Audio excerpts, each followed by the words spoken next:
እየመሸኩ ነው፣ ግን ምን ቢያምረኝ ጥሩ ነው።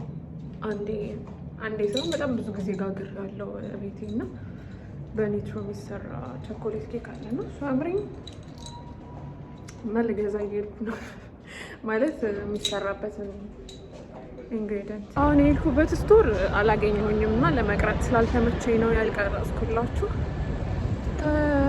አይ ሆፕ አሁን የምሄድበት አገኛለሁ። ያ ቲንክ ይኖራችኋል። ፓውደሩን አግኝቼዋለሁ።